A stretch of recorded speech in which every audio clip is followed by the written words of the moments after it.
அன்பு நேயர்களுக்கு வாழ்த்துக்கள். நாம் கடந்த நிகழ்ச்சியில் மத்தேயு 21 அதிகாரம் 11 வசனம் வரை கற்றுக்கொண்டோம். இந்த நாளிலும் நாம் 12 வசனம் முதல் 46 வசனம் வரை கற்றுக்கொள்ள இருக்கிறோம். ஆயத்தமாகிவிட்டீர்களா? வெற்றி பவனியை குறித்த உண்மை என்ன? இயேசு கிறிஸ்து எருசலேமிற்குள் ஆசாரியனாக நுழைந்தது எப்போது? வாரத்தின் 2ஆம் நாளில் இயேசு எருசலேமிற்குள் பிரவேசித்தது எவ்வாறு? வெற்றி பவனி எங்கே நிறைவடைந்தது? முழுமையான வெற்றி பவனி என்பது எது? ஜனங்கள் இயேசு கிறிஸ்துவை யார் என்று எண்ணினார்கள்? இயேசு யாரையும் புறம்பே தள்ளினாரா? தொடர்ந்து நிகழ்ச்சியினை கேட்டு ஆசீர்வாதம் பெற்றுக்கொள்ளுங்கள். கர்த்தர் தாமே உங்கள் இருதயத்தினை திறந்தருளுவாராக. பிரியமான வேத ஆராய்ச்சி நேயர்களே, இன்று நாம் மத்தேயு எழுதின சுவிசேஷம் 21 அதிகாரம் 12 வசனம் முதல் சிந்திக்கப் போகிறோம். இங்கே 2வது முறையாக இயேசு கிறிஸ்து தேவாலயத்தை சுத்தம் பண்ணுகிறதை குறித்து நாம் பார்க்கிறோம். பாருங்கள், வாசிக்கிறேன். மத்தேயு எழுதின சுவிசேஷம் 21 அதிகாரம் 12, 13 வசனங்கள்.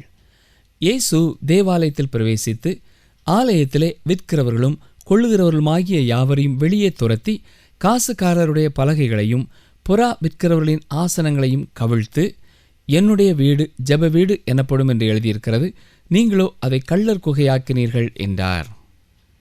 இது மிகவும் கடுமையான வார்த்தைகள் இல்லையா?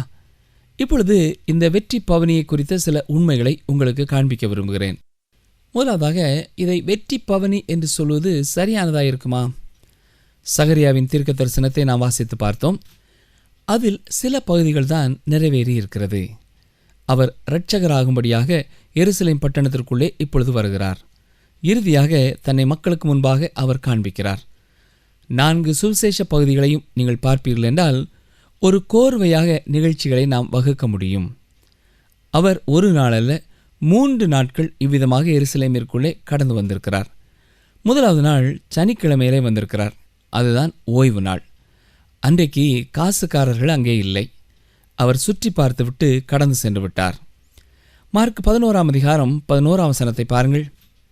அப்பொழுது இயேசு எருசலேமுக்கு வந்து தேவாலயத்தில் பிரவேசித்து எல்லாவற்றையும் சுற்றி பார்த்து சாயங்காலமான போது 12 கூட பெத்தானியாவுக்கு போனார்.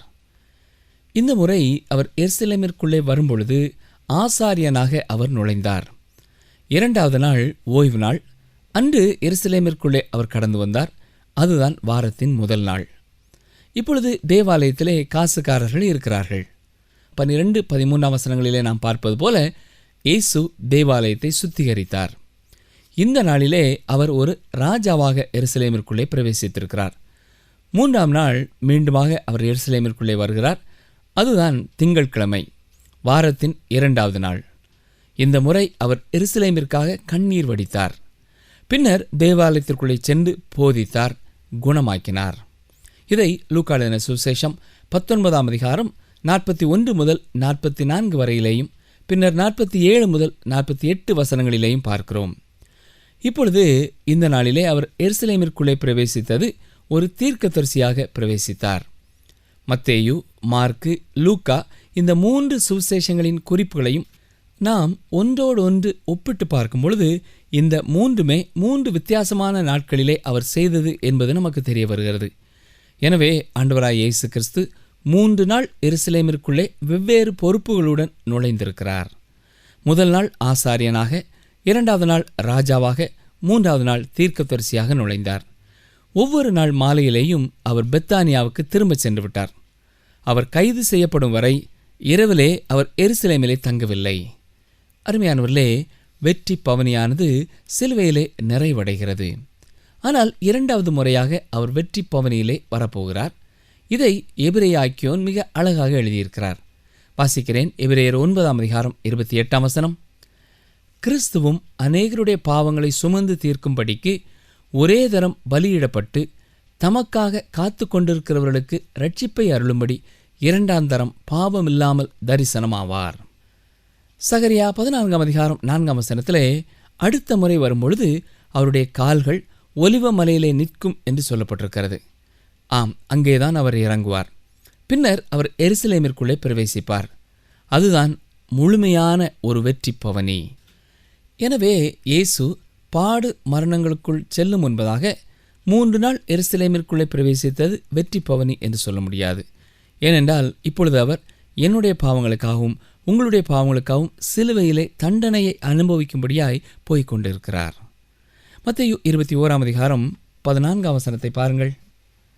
அப்பொழுது குருடரும் சப்பானிகளும் தேவாலயத்திலே அவரிடத்திற்கு வந்தார்கள். அவர்களை சொஸ்தமாக்கினார். அருமையானவர்களே, கவனித்து கொண்டு வந்தீர்களா? எத்தனை முறை திரும்ப திரும்ப திரும்ப மத்தேயு திரள் கூட்டமான ஜனங்கள் இயேசுவினால் குணமாக்கப்பட்டதை சொல்லிக்கொண்டே வருகிறார். வசனம் 15, அவர் செய்த அதிசயங்களையும் தாவீதின் குமாரனுக்கு ஓசன்னா என்று தேவாலயத்திலே ஆர்ப்பரிக்கிற பிள்ளைகளையும் பிரதான ஆசாரியரும் வேத பாரகரும் கண்டு கோபம் அடைந்து, ஆம், அவர்களால் இப்பொழுது காரியங்களை பொறுத்து கொண்டு இருக்க முடியவில்லை. என்ன நடக்கிறது? 16-17 வசனங்கள். அவரை நோக்கி, இவர்கள் சொல்லுகிறதை கேட்கிறீரோ என்றார்கள். அதற்கு இயேசு, ஆம், கேட்கிறேன். குழந்தைகளுடைய வாயினாலும் பாலகருடைய வாயினாலும் துதி உண்டாகும்படி செய்தீர் என்பதை நீங்கள் ஒரு காலம் வாசிக்கவில்லையா என்றார். அவர்களை விட்டு நகரத்திலிருந்து புறப்பட்டு பெத்தானியாவுக்கு போய் அங்கே ராத்தங்கினார். அவர்களை விட்டு நகரத்திலிருந்து புறப்பட்டு என்று சொல்லும் பொழுது அந்நாட்களின் சமய தலைவர்களால் அவர் புறக்கணிக்கப்பட்டது தெளிவாகிறது. நான் ஏற்கனவே சொன்னேன், இந்நாட்களிலே எருசலேமிலே அவர் தங்கவில்லை. ஆனால் அடுத்த நாளே மீண்டுமாக அவர் எருசலேமிற்கு வருகிறதையும் நாம் பார்க்கிறோம். இவ்வாறு எருசலேமிற்குள்ளே வருவதைத்தான் லூக்கா முக்கியத்துவப்படுத்தி கூறுகிறார். அடுத்ததாக மத்தேயு 21:18-19 வசனங்களிலே அடுத்த நாள் காலையிலே அவர் நகரத்திற்கு திரும்ப வரும்பொழுது அவருக்கு பசி உண்டாயிற்று என்று பார்க்கிறோம். கவனியங்கள், வாசிக்கிறேன். 18-19 வசனங்கள். காலையிலே அவர் நகரத்துக்கு திரும்பி வருகையில் அவருக்கு பசி உண்டாயிற்று. அப்பொழுது வழியருகே ஒரு அத்தி மரத்தை கண்டு அதனிடத்திற்கு போய் அதிலே இலைகளை அன்றி வேறொன்றையும் காணாமல், இனி ஒரு காலம் உன்னிடத்தில் கனி உண்டாகாதிருக்க கடவுது என்றார். உடனே அத்தி மரம் பட்டு போயிற்று. இந்த நிகழ்ச்சிக்கு விளக்கம் கொடுப்பது கடினமான ஒன்று. இந்த அத்திமரம் எதை குறிக்கிறது என்பதை குறித்து பலர் பலவிதமாய் சொல்கிறார்கள். ஆனால் அத்திமரம் என்பது இஸ்ரவேல் மக்களையே குறிக்கிறது என்று எண்ணுகிறேன். மத்தேயு 24 அவ்வாறு தான் பார்க்கிறோம். ஏனென்றால் இயேசு கிறிஸ்து இந்த உலகத்திற்கு வந்தபொழுது இஸ்ரவேல் தேசத்து மக்களிலே எந்த கனியும் காணப்படவில்லை. வெளிப்பிரகாரமான சடங்காச்சாரங்களும் ஜீவனற்ற சமயமும் தான் அங்கே காணப்பட்டது. இதை இயேசு கிறிஸ்து கண்டனம் பண்ணினார். சடங்காச்சாரங்கள் இருந்தது, அவருடைய வாழ்க்கையிலே வல்லமை இல்லை.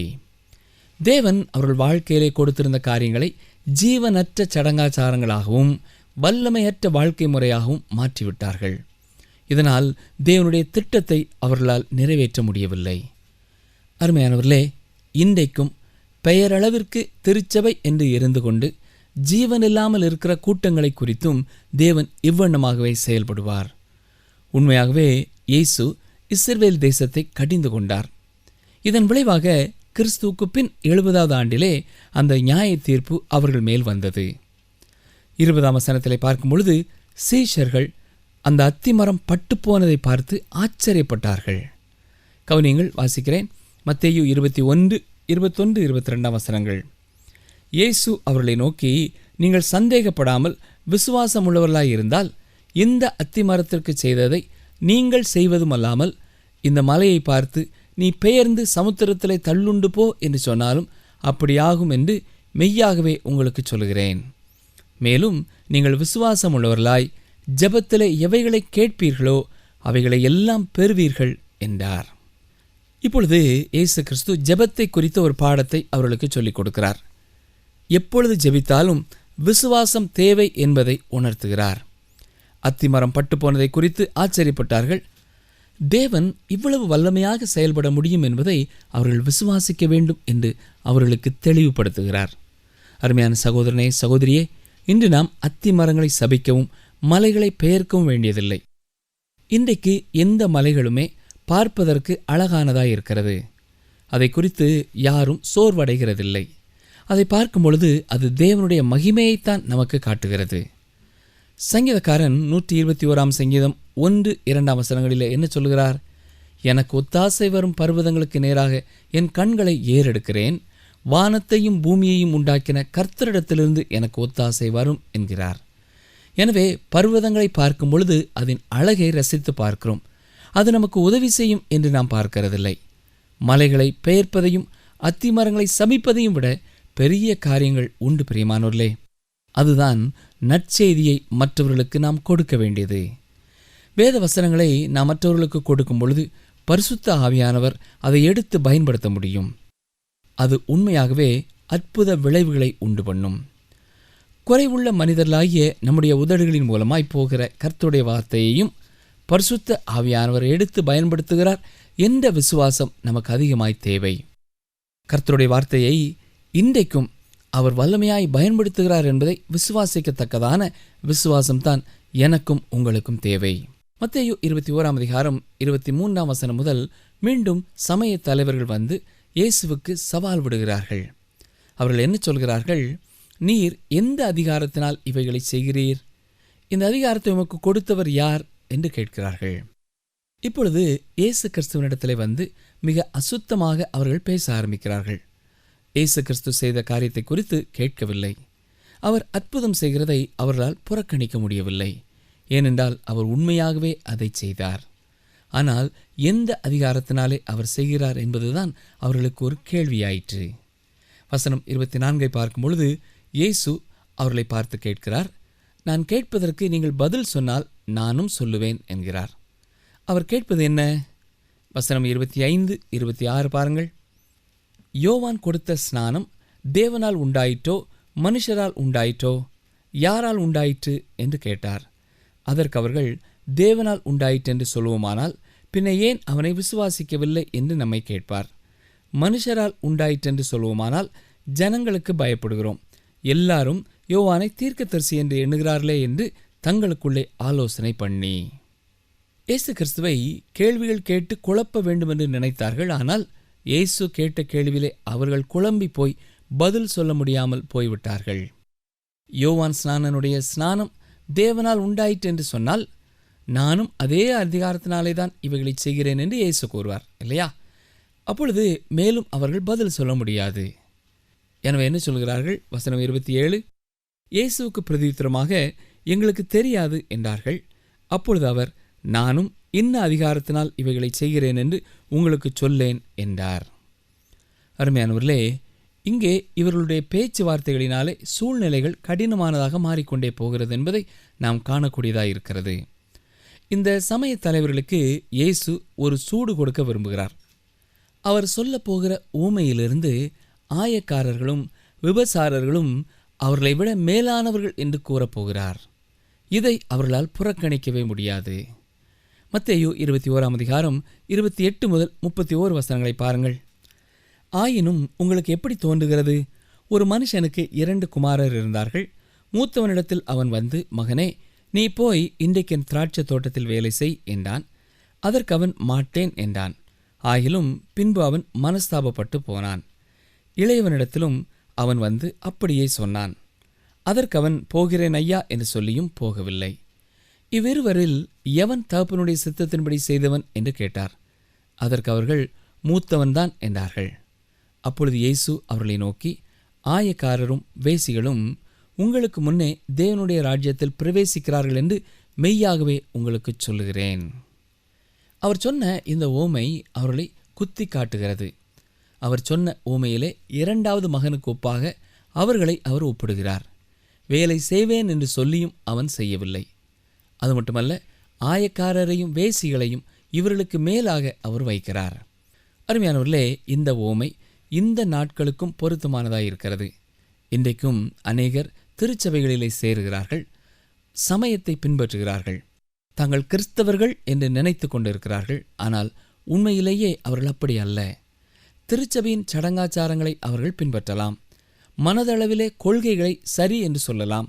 ஆனால் உண்மையாகவே அவர்களுடைய வாழ்க்கையிலே அவர்கள் மறுரூபப்படவில்லை என்றால் அவர்கள் உண்மையான விசுவாசிகள் என்று சொல்ல முடியாது. 2 கொரிந்தியர் 5:17 நாம் வாசிப்பது என்ன? ஞாபகம் இருக்கிறதா? ஒருவன் கிறிஸ்துவுக்குள் இருந்தால் புது சிருஷ்டியாயிருக்கிறான், பழையவைகள் ஒளிந்து போயின, எல்லாம் புதிதாயின. ஆயக்காரர்களும் வேசிகளும் தாங்கள் பாவிகள் என்பதை உணர்ந்து ரட்சிப்பிற்காக இயேசு கிறிஸ்துவண்டை வருகிறார்கள். அவர்கள் பிந்திதான் அவரிடத்திலே வந்தார்கள். முதலாவதாக தேவனுக்கு இல்லை என்று சொன்னார்கள். ஆனாலும் அவர்கள் மனம் திரும்பி அவரண்டை வந்தார்கள். அவர்களை தேவன் ஏற்றுக்கொண்டு விட்டார். மத்தேயு 21:32 என்று சொல்கிறது, ஏனென்றால் யோவான் நீதி மார்க்கமாய் உங்களிடத்தில் வந்திருந்தும் நீங்கள் அவனை விசுவாசிக்கவில்லை. ஆயக்காரரும் வேசிகளுமோ அவனை விசுவாசித்தார்கள். அதை நீங்கள் கண்டும் அவனை விசுவாசிக்கும்படியாய் பின்பாயிலும் மனஸ்தாபப்படவில்லை என்றார்.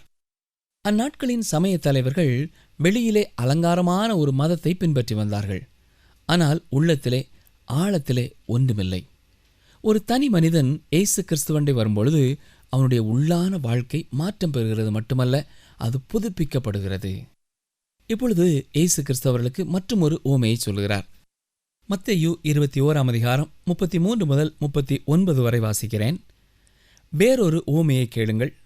வீட்டெஜமானாகிய ஒரு மனுஷன் இருந்தான். அவன் ஒரு திராட்சை தோட்டத்தை உண்டாக்கி அதைச் சுற்றிலும் வேலி அடைத்து அதில் ஒரு ஆலையை நாட்டி கோபுரத்தையும் கட்டி தோட்டக்காரருக்கு அதை குத்தகையாக விட்டு புற தேசத்துக்கு போயிருந்தான். கனி காலம் சமீபித்த போது அதன் கனிகளை வாங்கி கொண்டு வரும்படி தன் ஊழியக்காரரை தோட்டக்காரரிடத்தில் அனுப்பினான். தோட்டக்காரர் அந்த ஊழியக்காரரை பிடித்து ஒருவனை அடித்து ஒருவனை கொலை செய்து ஒருவனை கல்லெறிந்து கொண்டார்கள்.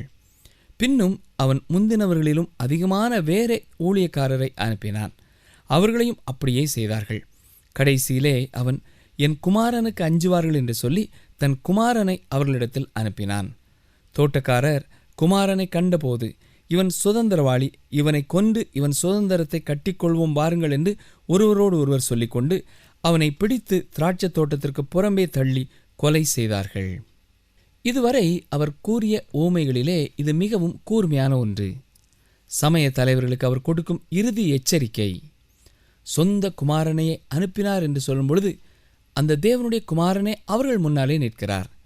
அது மட்டுமல்ல, அவரை குறித்து அவர்கள் இருதயத்தில் இருந்த எண்ணத்தையும் வெளிப்படுத்தித்தான் அவனை கொலை செய்ததை குறித்தும் இயேசு சொன்னார். 40-41 வசனங்கள். அப்படி இருக்க திராட்சை தோட்டத்தின் எஜமான் வரும்போது அந்த தோட்டக்காரரை என்ன செய்வான் என்று கேட்டார். அதற்கு அவர்கள், அந்த கொடியரை கொடுமையாய் அழித்து ஏற்ற காலங்களில் தனக்கு கனிகளை கொடுக்கத்தக்க வேறே தோட்டக்காரரிடத்தில் திராட்சை தோட்டத்தை குத்தகையாக கொடுப்பான் என்றார்கள்.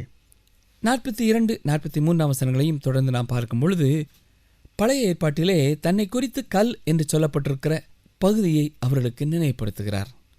அவர் அங்கே சொல்வது என்ன பாருங்கள். 42-43 வசனங்கள்.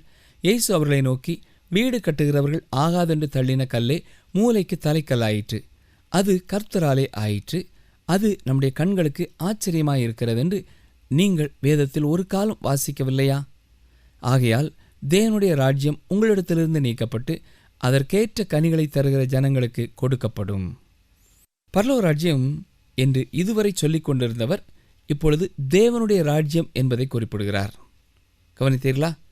காரணம் என்னவென்றால், இந்த தேவனுடைய ராஜ்யத்திலே யூதர் அல்லாத அநேகரும் சேர்க்கப்பட போகிறார்கள். யார் யார் அவரண்டை வருகிறார்களோ அவர்கள் எல்லாரும் அதற்குள்ளே சேர்த்து கொள்ளப்பட போகிறார்கள். அதாவது தேவனுடைய ராஜ்யம் யூதருடைய கரத்திலிருந்து எடுக்கப்பட்டு திருச்சபைக்கு கொடுக்கப்பட்டு விட்டது. இதைத்தான் 1 பேதுரு 2:9 வசனத்திலே பேதுரு சொல்லியிருக்கிறார். இதை குறித்து கொண்டு நீங்கள் பின்னாலே வாசித்துக் கொள்ளுங்கள். 1 பேதுரு 2:9. சரி, வசனம் 44 பாருங்கள். மத்தேயு 21:44. இந்த கல்லின் மேல் விழுகிறவன் நொறுங்கி போவான், இது எவன் மேல் விழுமோ அவனை நசுக்கி போடும் என்று நான் உங்களுக்கு சொல்லுகிறேன் என்றார். ஏற்கனவே நாம் பார்த்தோம். 1 கொரிந்தியர் 3:11 வசனத்திலேயும் இதை குறித்து சொல்லப்பட்டிருக்கிறது. அதாவது போடப்பட்டிருக்கிற அஸ்திபாரமாகிய இயேசு கிறிஸ்துவை அல்லாமல் வேறு அஸ்திபாரம் இல்லை. இயேசு கிறிஸ்துவை புறக்கணிப்பது என்பது நியாய தீர்ப்புக்காக அந்த கல்லை தங்கள் மேல் வருவித்துக் கொள்வது. தானியேல் 2:34 வசனத்திலேயும் 44 முதல் 45 வசனங்களிலேயும் இதை குறித்து நாம் வாசிக்கலாம். இயேசு கிறிஸ்து தனது 2வது வருகைக்கு இதை ஒப்பிடுகிறார். 45 வசனத்திலே நாம் பார்க்கும் பொழுது ஆசாரியரும் பரிசேயரும் தங்களை குறித்துத்தான் அவர் இதை சொல்கிறார் என்பதை அறிந்து கொள்கிறார்கள். ஆனால் எனக்கு அருமையான சகோதரனை சகோதரியே, இன்றைக்கு திருச்சபையில் இருக்கிற அநேகரும் அவர்களை குறித்துத்தான் இயேசு இவைகள் எல்லாவற்றையும் சொல்கிறார் என்பதை புரிந்து கொள்கிறதில்லை. 46 வசனத்திலே நாம் பார்ப்பது போல இந்த சமய தலைவர்கள் இயேசுவை கொலை செய்ய தீர்மானித்து விட்டார்கள். இப்பொழுது அவரை பிடிக்க வகை தேடுகிறார்கள். ஆனாலும் ஜனங்கள் அவரை தீர்க்கதரிசி என்று எண்ணினபடியினாலே அவர்களுக்கு பயந்திருந்தார்கள். அருமையான சகோதரனை சகோதரியே, இயேசு தனது ஊழிய காலங்களை முடித்து எனக்காகவும் உங்களுக்காகவும் சிலுவையிலே மரிப்பதற்காக சிலுவையை நோக்கி போய்க் கொண்டிருப்பதை சிந்தித்துக் கொண்டிருக்கிறோம். யூதர்களுக்காக வந்தவர் யூதர்கள் ரட்சிப்பை புறக்கணித்தபடினாலே இந்த உலகத்தில் உள்ள அத்தனை ஜனங்களுக்கும் அதை அவர் திறந்து கொடுத்து விட்டார். என்னிடத்திலே வருகிற ஒருவனையும் நான் புறம்பே தள்ளுவதில்லை என்று இயேசு கூறியிருக்கிறார். என்னை கேட்டுக்கொண்டிருக்கிற அருமையான சகோதரனை சகோதரியே, நீங்களும் உங்களுடைய வாழ்க்கையிலே ஒரு உண்மையான சந்தோஷத்தையும் உண்மையான சமாதானத்தையும் உண்மையான ஒரு விடுதலையையும் பெற்றுக்கொள்ளத்தக்கதாக இயேசு கிறிஸ்துவை விசுவாசிப்பீர்களா? நேயர்களே, இந்த நாளின் நிகழ்ச்சி உங்களுக்கு ஆசீர்வாதமாக இருந்திருக்கும். இந்த நாளிலும் நாம் கற்றுக்கொண்ட சத்தியங்களை ஒருமுறை நினைவுபடுத்தலாமா? ஒரு தனி மனிதன் இயேசு கிறிஸ்துவண்டை வரும்போது அவனுடைய உள்ளான வாழ்க்கை மாற்றம் பெறுகிறது. மட்டுமல்ல, அது புதுப்பிக்கப்படுகிறது. இயேசு கிறிஸ்துவை புறக்கணிப்பது என்பது நியாய தீர்ப்பிற்கான கல்லை தங்கள் மேல் வருவித்துக் கொள்வது. இயேசு தனது ஊழிய காலங்களை முடித்து நமக்காக சிலுவையிலே மரிப்பதற்காக சிலுவை நோக்கி சென்றார். தொடர்ந்து அடுத்த நிகழ்ச்சிக்கு மத்தேயு 22 அதிகாரம் 40 வரை வாசித்து ஆயத்தமாகுங்கள். கர்த்தர் உங்களை ஆசீர்வதிப்பாராக.